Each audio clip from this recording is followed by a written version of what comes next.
algum nome para ele. Ele disse que bispo era muito pequeno, né? Pela quantidade de pecado que ele tinha na vida, ele tinha que ser de cardeal para lá. Amém? Queria que você recebesse o céu do Senhor dizendo assim: glória ao Pai, glória ao Filho e glória ao Espírito Santo de Deus. Amém? Por que vocês de repente podem ficar na dúvida? Por que sempre eu falo isso? É porque nós temos que entender que quem está aqui na frente está compartilhando de alguma coisa com a gente. E que a honra e a glória é do Senhor. E é por isso que eu vou sempre falar essa mesma frase, que a honra é do Pai, do Filho e do Espírito Santo. E quem está aqui à frente compartilha. E eu quero que você aprenda conosco hoje. Amém. Pode sentar.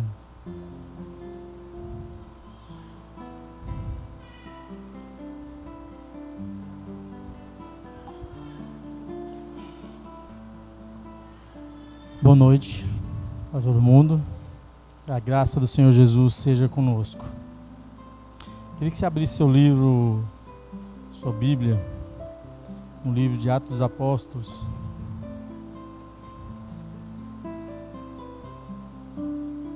Capítulo 19.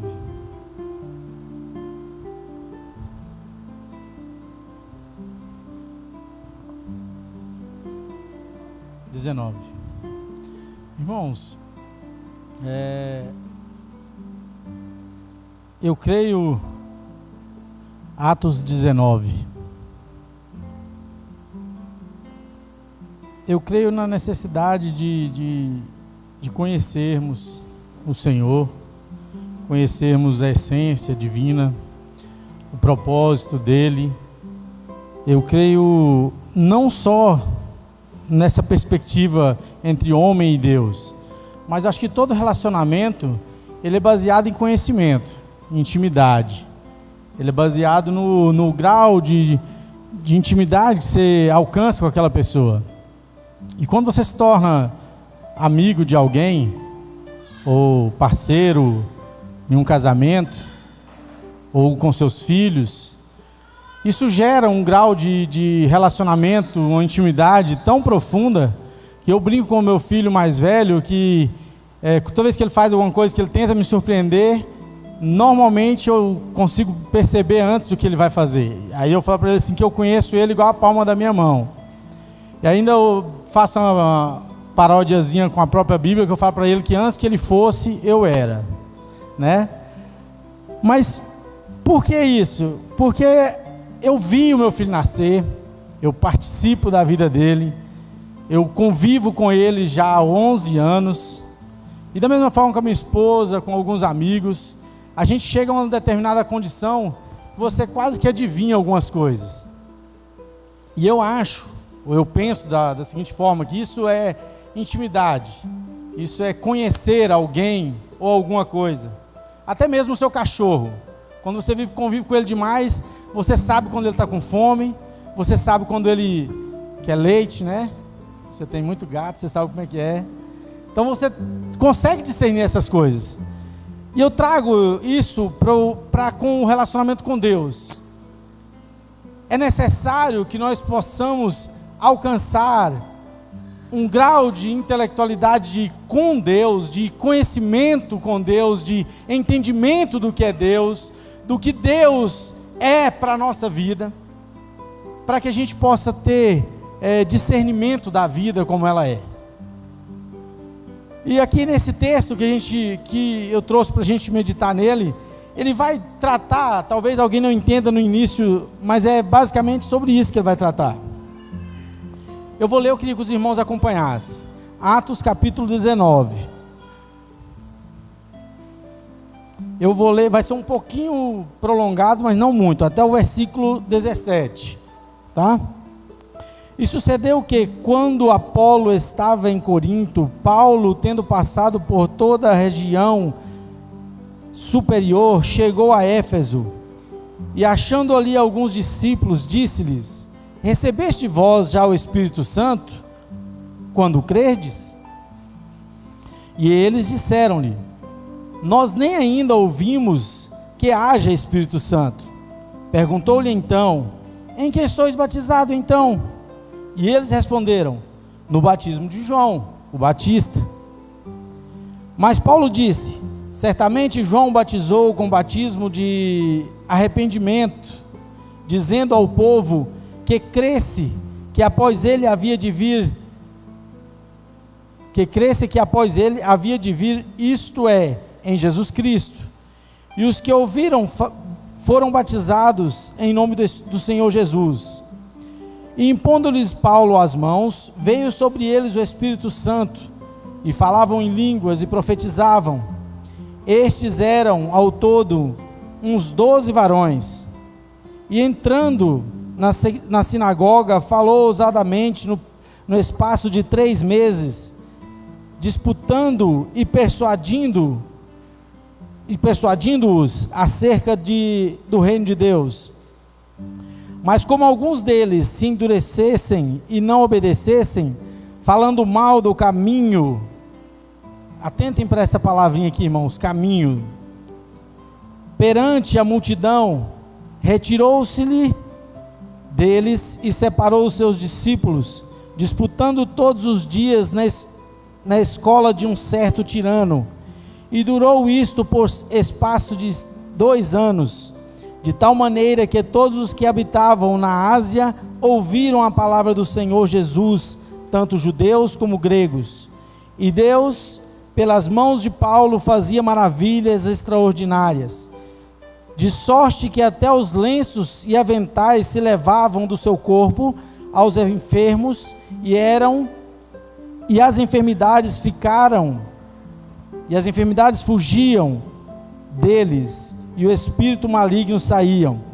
E alguns dos exorcistas judeus ambulantes tentavam invocar o nome do Senhor Jesus sobre os que tinham espíritos malignos, dizendo: conjuro-vos por Jesus, a quem Paulo prega. Os que faziam isto eram 7 filhos de Seva, judeu, principal dos sacerdotes, trazendo para os dias de hoje, um pastor ou um sacerdote da igreja católica ou de qualquer outra religião. Respondendo, porém, o espírito maligno disse: conheço a Jesus, bem sei quem é Paulo, mas vós, quem sois? E saltando neles, o homem que tinha o espírito maligno, assenhorando-se de dois, pôde mais que eles, de tal maneira que nus e feridos fugiram daquela casa. E foi isto notório em todos os que habitavam em Éfeso, tanto judeus como gregos, e caiu o temor sobre todos eles, e o nome do Senhor Jesus era engrandecido. Irmãos, no início do texto,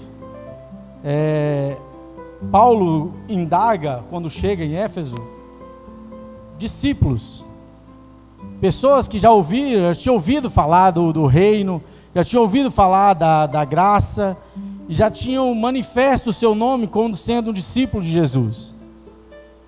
E aí, quando eu disse sobre o grau de intimidade, de conhecimento para com Deus, se os irmãos observarem o que Paulo indaga a eles, esses irmãos, por mais que estivessem levantado as mãos ao Senhor, confessado o Senhor Jesus, eles não tinham entendido o que aconteceu. Eles ouviram essa mensagem de alguém, provavelmente de um discípulo de João Batista, e não entenderam essa mensagem. Eles falavam dessa mensagem, eles tentavam vivenciar essa mensagem, mas não tinham entendido a essência dessa mensagem. Eles não tinham atentado para o propósito do reino de Deus na terra ou em nossos corações. Porque eles, quando Paulo indaga para eles falam assim: sim, aceitamos, somos discípulos, mas nós ainda nem ouvimos falar do Espírito. E eu acho maravilhoso porque Paulo indaga eles, tendo consciência de que isso era necessário para a consciência básica no Evangelho. Para que nós alcancemos o batismo, tanto em águas como no Espírito, é necessário ter essa consciência.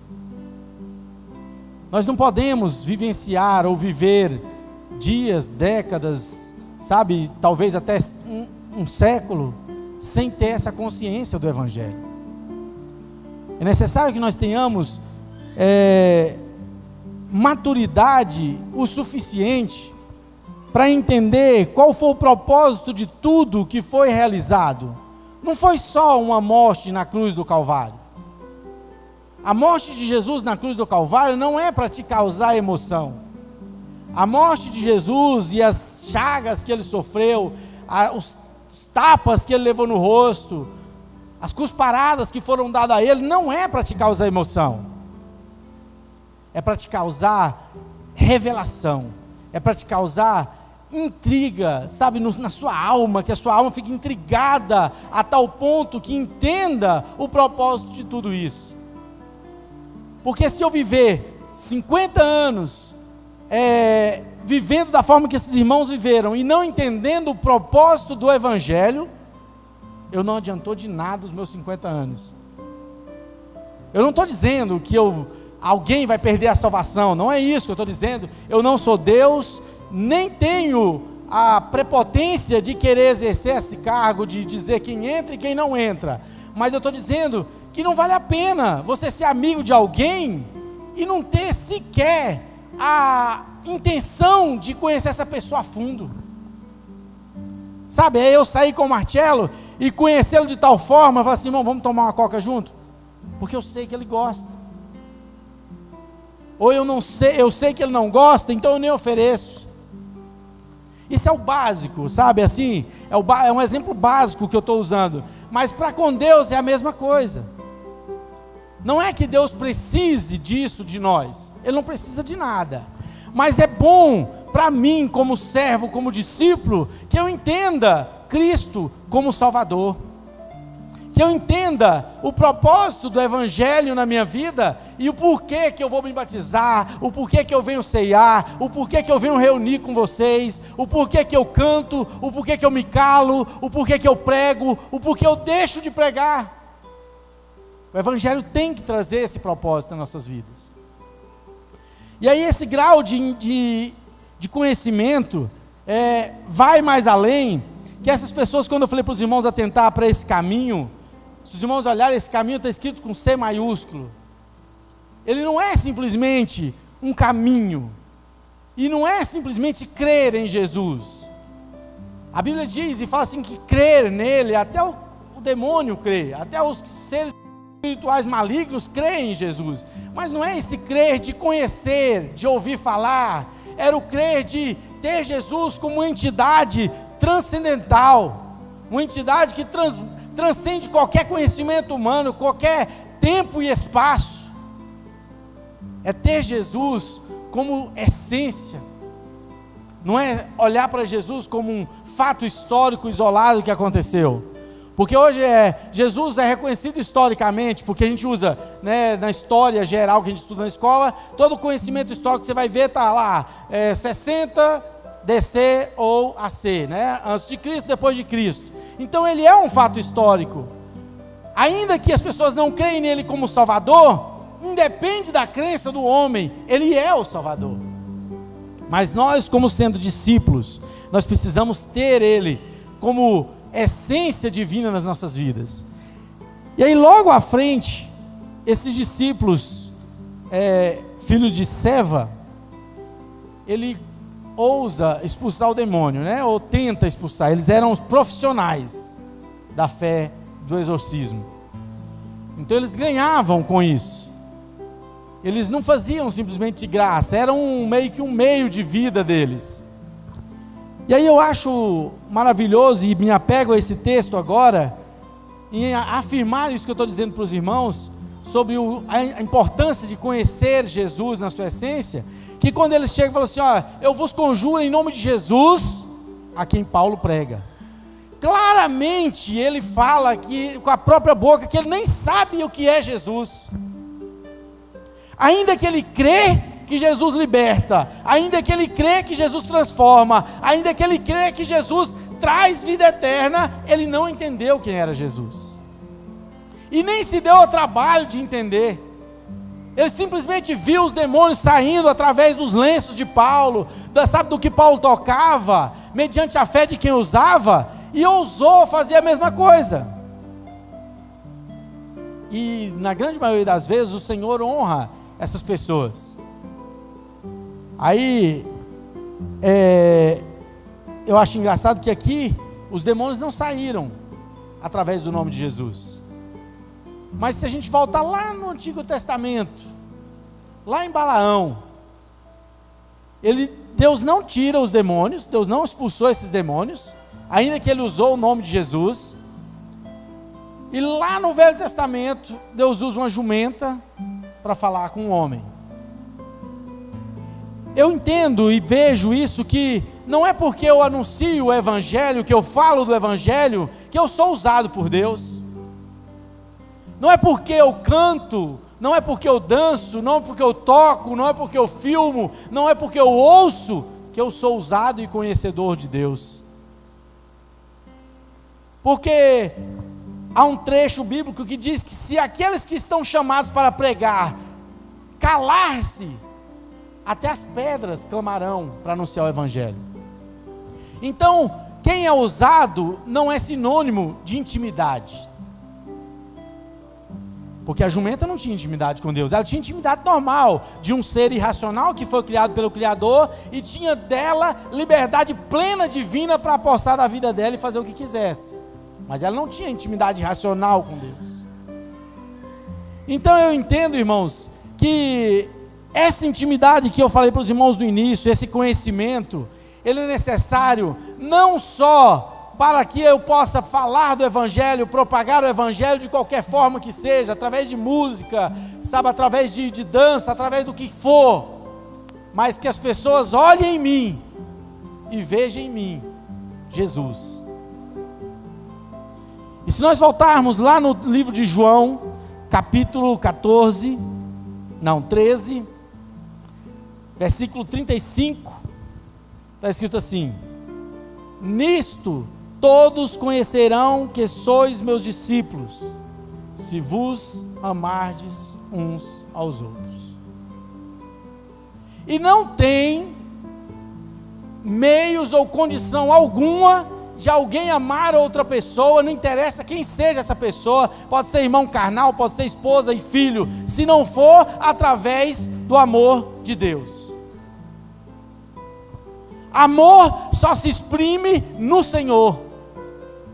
Amor só é chancelado em Cristo. Se não for nele, não é amor.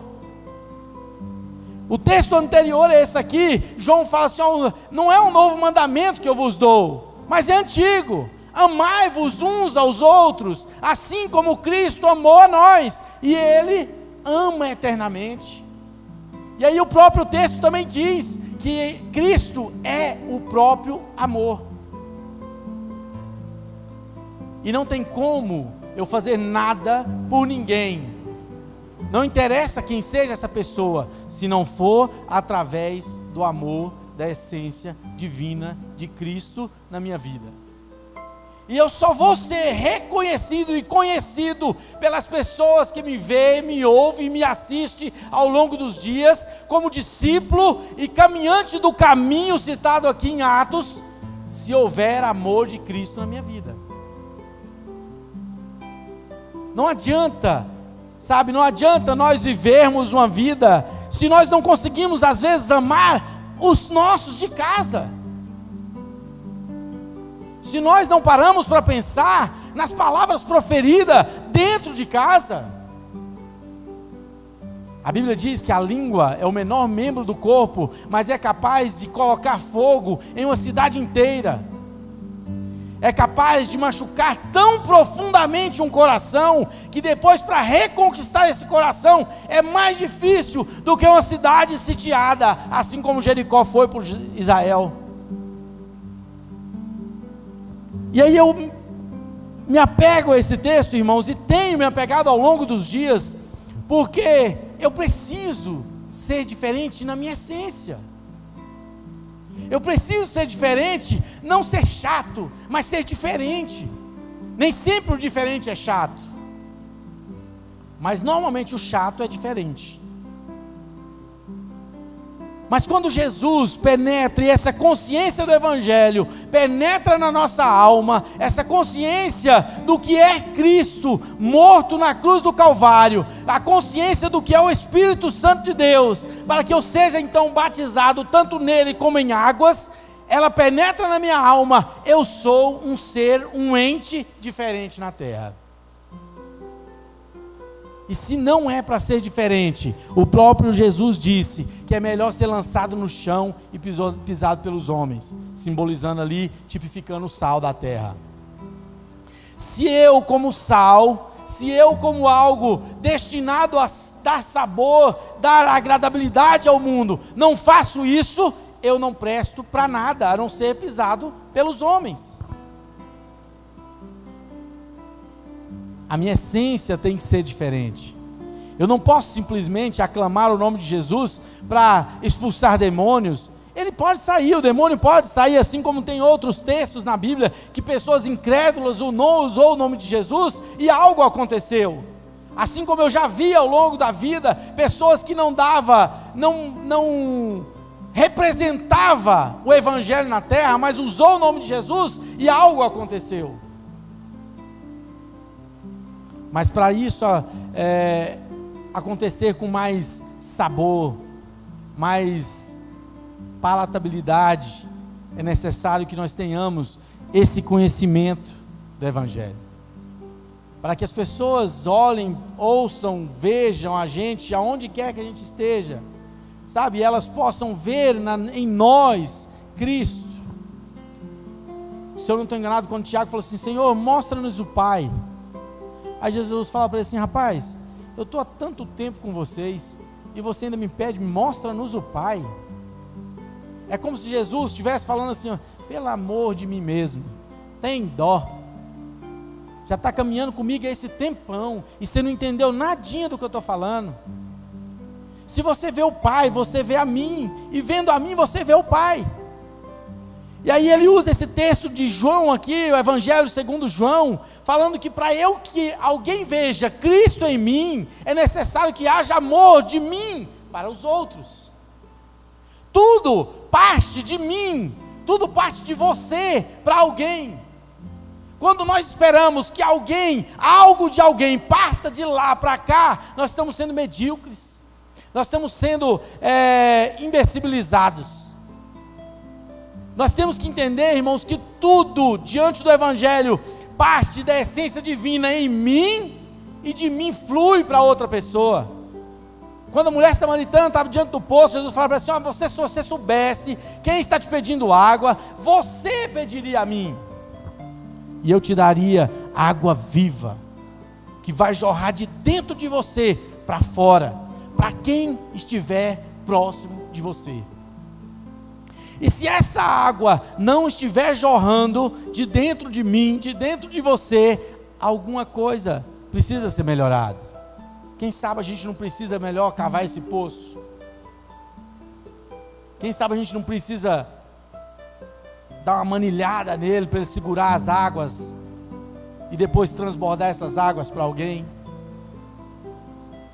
Irmãos, eu estou falando isso porque não tem fundamento na vida se não for para isso. Para e pensa. Se não for para isso, o Evangelho não é nada, o Evangelho não serve de nada. E o Evangelho hoje está sendo, banalizado. O Evangelho está sendo vituperado, desprezado, transformado em algo de escárnio. Hoje é bonitinho dizer sou evangélico. Hoje é bonito dizer qualquer coisa a respeito do nome de Jesus. Mas não foi para isso que Jesus chamou a gente. Quando Paulo falava do nome de Jesus, ninguém achava bonitinho. Os que gostavam do que ele falava compreendiam o Evangelho, mas a grande massa que ouvia Paulo desejava matar ele. Pouco antes disso aqui, Paulo está pregando o Evangelho, ele expulsa um demônio de adivinhação de uma jovem, e aí o senhor daquela jovem fica pau da vida, porque ele vai deixar de ganhar dinheiro através das adivinhações dela. Então ele organiza toda uma comitiva para apanhar Paulo e dar um ataque em Paulo. Aqui, quando Paulo começa a anunciar, falando do evangelho da graça, essas pessoas aqui de Éfeso, da Grécia, começam a se irritar com Paulo, porque ele começa a falar que há um Deus só, que há um só mediador entre Deus e o homem, que é Cristo, e eles começam a perceber que vai dar prejuízo financeiro para eles, porque os artesãos que faziam joias e ourives, me tratavam com metais, faziam ali as estátuas de Diana, faziam uma pancada de coisa dentro dos templos da Grécia, e eles percebem que a anunciação do evangelho, da graça de Cristo, sendo compreendido na sua essência, levaria prejuízo financeiro para eles. E eles não estavam nem aí para a alma daquelas pessoas. Eles queriam pessoas alienadas, que comprassem os seus ídolos, que fizessem o que há anos vinham fazendo, mas que permanecessem naquela ideia. E quando há compreensão de Jesus, tudo é transformado. Se você não amava, com certeza você vai amar. Se nós roubávamos, nós não roubamos mais. Se nós fazíamos uso da mentira, para qualquer meio que fosse, isso deixará de acontecer. Se nós éramos odiosos, o amor vai predominar sobre as nossas vidas. Porque se isso não acontece, o evangelho não entrou na nossa vida. Se isso não aconteceu, o evangelho ainda não enraizou em nós. É necessário que nós possamos, irmãos, estar enxertados em Cristo. Porque eu não sei se todos aqui entendem o que é um enxerto. Todo mundo entende? O enxerto. Você pega uma galha de uma planta e enxertar, introduzir em outra, e aquela galha começa a viver através da seiva daquele caule original e produzir frutos no outro caule. É assim que nós somos. Jesus faz essa analogia a nosso respeito. Ele fala assim: eu sou a videira verdadeira e vocês são os meus ramos que foram enxertados em mim. E agora, uma vez enxertado em mim, vocês darão frutos, porque eu sou um caule originário de frutos. Eu sou um caule que produz vida eterna, e alguém que está em mim não tem como produzir a não ser vida eterna. Não tem como eu ser um ramo enxertado na oliveira verdadeira e eu não produzir algo concernente a ela. Não tem como hoje, dentro da biologia, você pegar uma laranjeira e enxertar ela no pé de jabuticaba, porque não é compatível, sabe? As microcélulas delas não competem uma com a outra, não é compatível uma com a outra.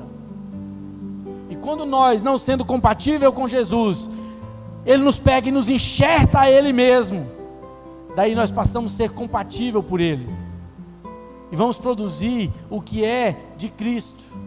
Nós vamos produzir o fruto do Espírito: benevolência, amor, paz, santidade.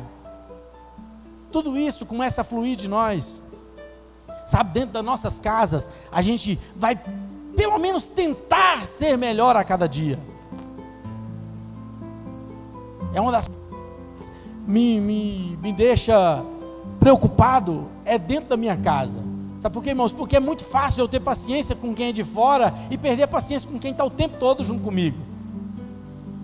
É muito fácil eu ouvir e brincar com a criança de fora e às vezes esquecer de brincar com as minhas dentro de casa, porque elas estão 24 horas e a gente precisa atentar para isso também.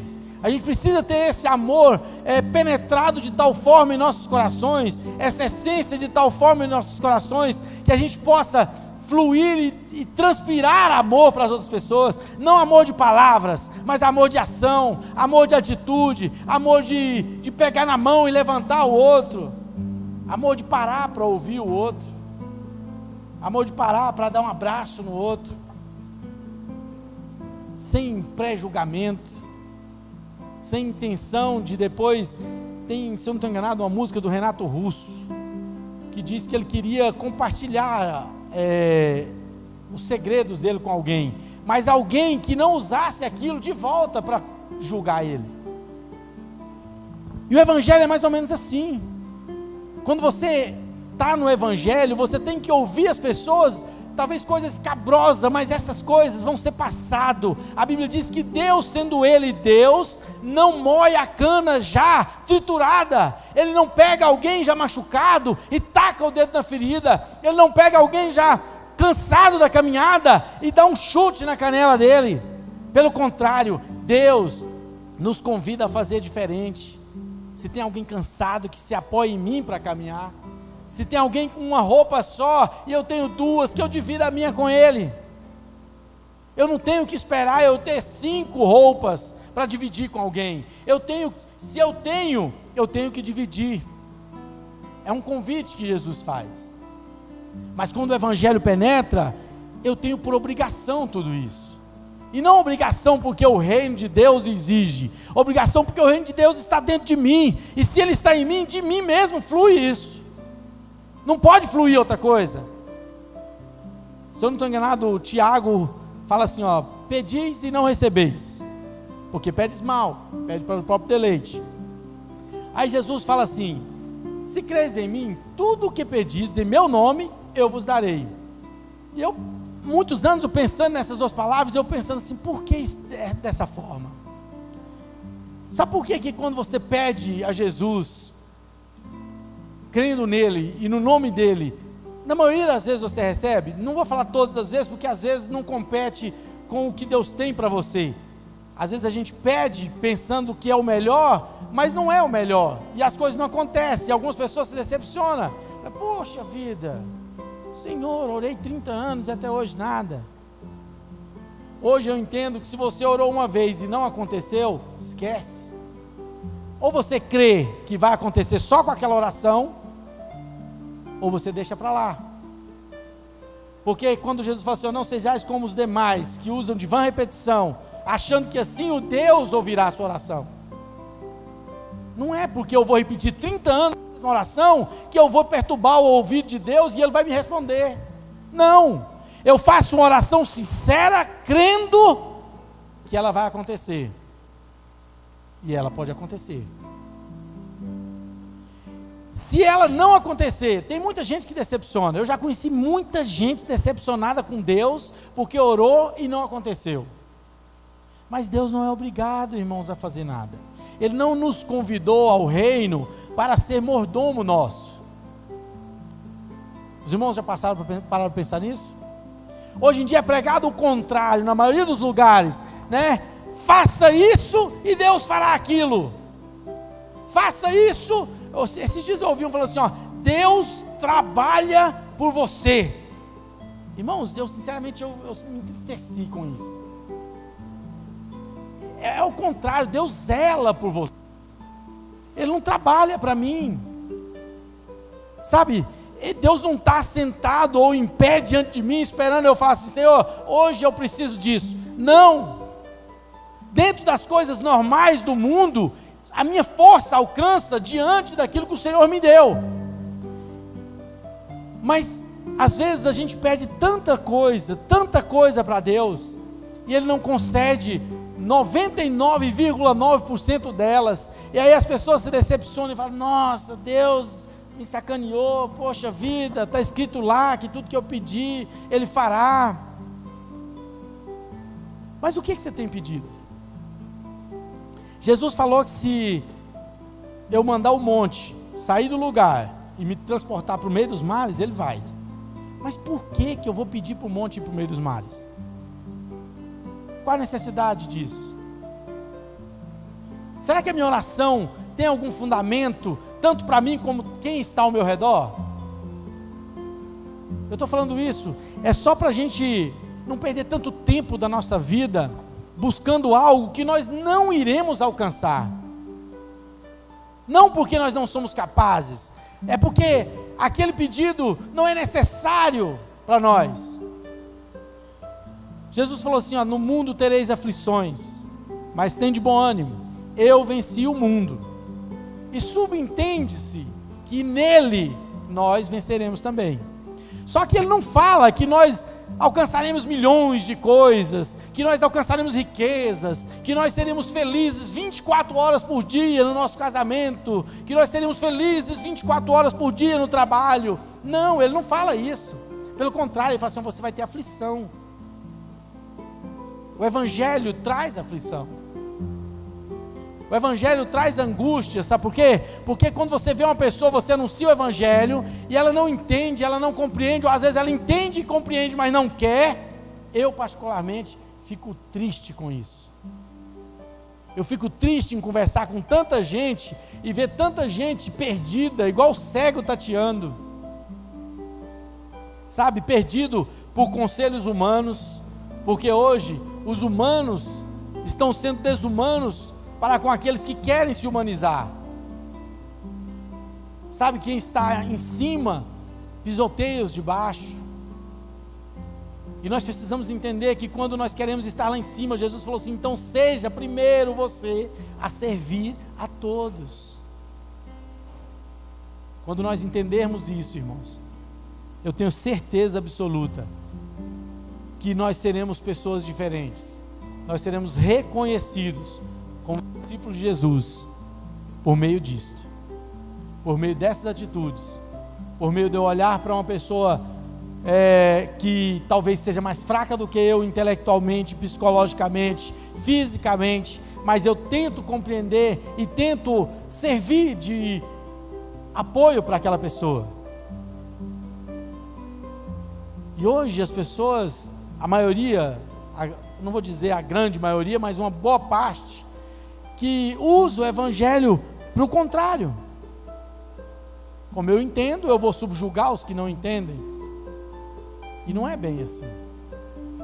Se eu entendi, o apóstolo fala que se eu me acho forte, então que eu não escandalize os fracos, que eu sirva de apoio para eles. E eu, encerrando, queria só enfatizar isso, irmãos.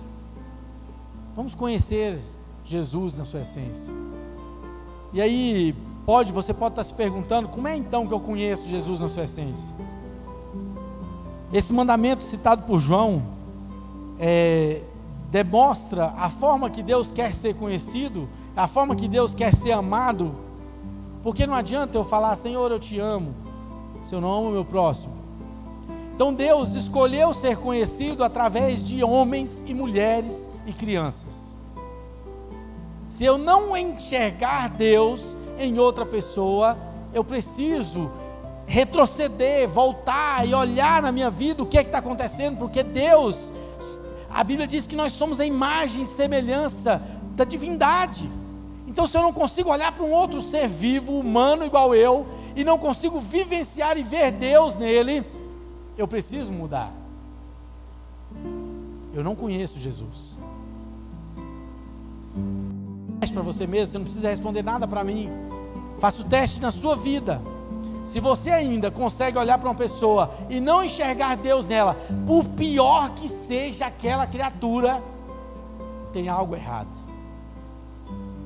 Porque Jesus na cruz do Calvário, quando o ladrão se arrepende, ladrão entre aspas, que a Bíblia não fala que ele é ladrão, a Bíblia fala que ele é malfeitor, a Bíblia fala que ele se arrepende, e automaticamente Jesus olha para ele com um olhar de carinho, de amor, de compaixão, sabe, dá-lhe a salvação imediata.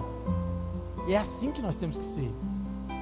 É olhar para quem está abaixo ou quem está acima, ou ao mesmo nível nosso, com um olhar de compaixão, de amor, de entrega, de simpatia, sabe, de apoio, sem críticas destrutivas, com críticas que põem aquela pessoa para cima, tanto na vida como no reino. E aí nós seremos reconhecidos como esse discípulo aqui de João. Amém? Deus abençoe todo mundo.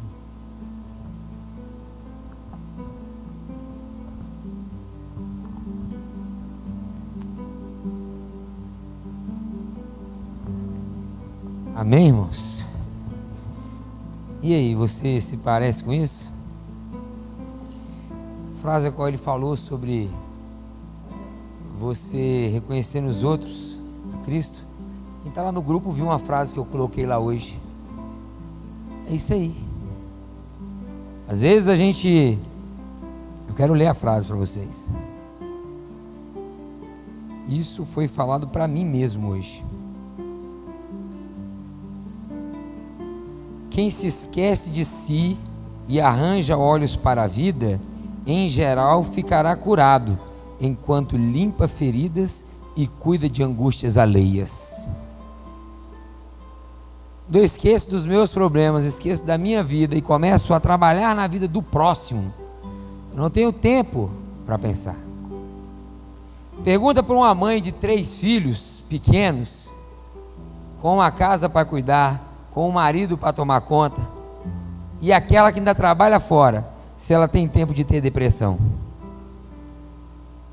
Por que não tem? Porque a mente está ocupada. Ocupe-se em ajudar o seu próximo. Ocupe-se em fazer algo por alguém. Esqueça-se dos seus problemas e vá adiante fazendo aquilo que Jesus falou. Jesus, quando passou por essa terra, nenhuma vez se preocupou em comer, beber ou vestir, mas o tempo todo ele se preocupou em fazer a vontade do Pai. O tempo todo ele se preocupou em levar o amor de Deus para todas as pessoas. Você deu uma arrebentada em mim hoje. Você deu uma arrebentada. E aí, como é que eu estou dentro de casa? Como é que eu estou com o meu vizinho? Como é que eu estou com a minha esposa? Como é que eu estou no meu serviço? Como é que eu recebo as pessoas? Será que as pessoas veem Cristo em mim? É interessante que quando as pessoas veem Cristo em você, elas te procuram para você ajudá-los. Mas hoje está difícil encontrar Cristo nas pessoas. Por quê? Porque o amor de muitos esfriaria por se multiplicar a iniquidade. Amém?